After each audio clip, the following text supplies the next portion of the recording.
So my sister's retarded, and... No, like more than you guys, and like a lot. By the way, I know I said the R word, and I just want to let you know, especially high schoolers, I just want to let you know that I say that. And the reason why is because I used to tell people my sister had special needs, and they would always say, how long has she had ADHD for?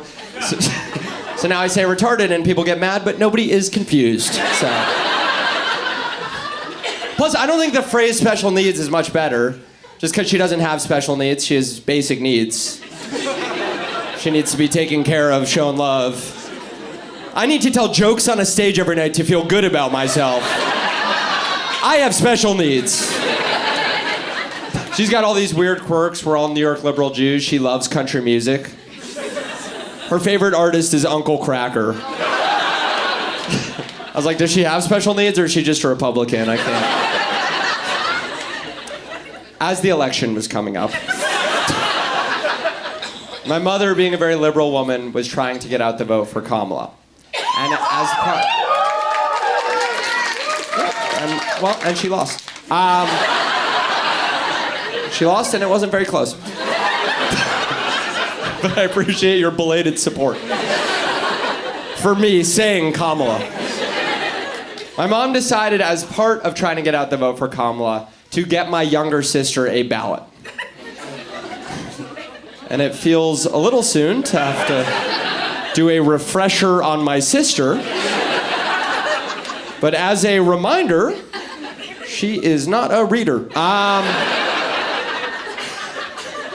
So my dad found out that my younger sister had a voting ballot, and he was like, I don't know if we can like Trojan horse our way back into the polls for a second shadow puppet vote for Kamala Harris via our special needs daughter.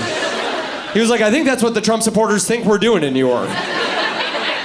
My mother was unconvinced. She decided to go to a polling advocate. And the polling advocate was like, actually, to the contrary, it's very important that people with cognitive disabilities have the opportunity to vote. It's their civic duty. And if they can't read or if they can't understand, you can bring them into the polls and you can help them make their selection. And my mom said that to my sister, and my sister said, I'm voting for Trump. Dude, in 30 seconds, I got to watch my mom go from like, everyone in this election needs to have a voice, to like, she's fucking retarded.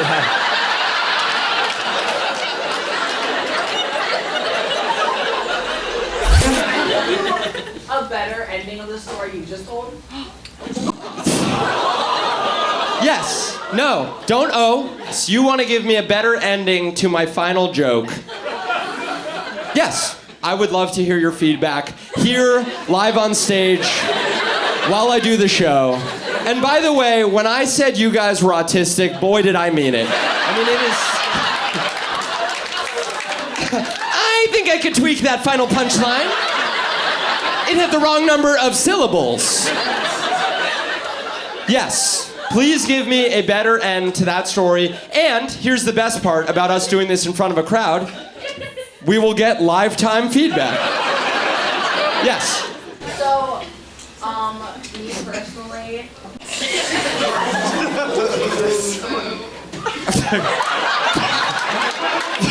All right, give this new comedian a chance. Me personally, you suck. You suck, you can't do it better. I would like the challenge of knowing whether it could be better. In any case, this is gonna end the show. But in order for you to have a fair shot against me, I don't want you, I've accepted this. If I said shut the fuck up and then she, pronouns, she? Okay, I was just surprised it was she, her, because you're acting like a man right now. But,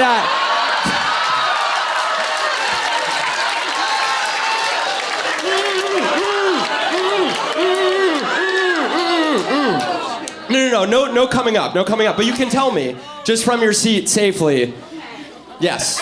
2025, women and men can be equally dangerous. Yes, tell me your ending. This really came out of control very quickly. I just want to let you know that I am utterly miffed, because if anything, my read on you guys as a crowd was slightly too sober. That doesn't seem to be the issue at all. Sorry, back to you. My grandmother is also a black woman. Okay. By the way, I have a lot of respect for someone that starts with a trap like that. You didn't hear her, but she goes, my grandmother is also a black woman. I was like, all right, understood. I won't be saying anything negative about your grandmother. But she has Alzheimer's. She has Alzheimer's. So she doesn't know much. So she doesn't know much. Yeah. And I showed her a picture of both candidates. Yes. And I said, hey, pick one. Yes. And Can you all hear her, by the way? Okay. Wow, that was resounding. Wow, if the acoustics in this room were this good, I have bombed. Okay. So your black grandmother has Alzheimer's. You showed her a picture of both candidates. Continue. And I was like, hey, pick the right one. Pick the right one. And she did. She did. And that ballot was casted. Okay. Great. So let's try the joke again.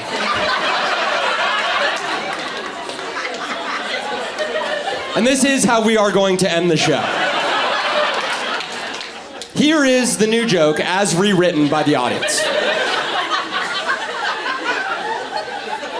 So as the election was coming up, my mom, being a very liberal woman, was trying to get out the vote for Kamala. And as part of that, she decided to get my younger sister a ballot. And it feels a little soon to have to do a refresher on my sister. But as a reminder, she is not a reader. So my dad found out that my sister got a voting ballot, and he was like, yo, I don't think we can like Trojan horse our way back into the polls for a second shadow puppet vote for Kamala Harris via our special needs daughter. He was like, I think that's what the Trump supporters think we're doing in New York. All right, it's bombing this time, but here we go. My mother was unconvinced. She decided to go to a polling advocate, and the polling advocate was like, actually, to the contrary, it's very important that people with special needs have the opportunity to vote. It's their civic duty, and if they can't read or if they can't understand, you can bring them into the polls and you can help them make their selection. And my grandmother, also being a black woman. Thank you guys very much. That's it.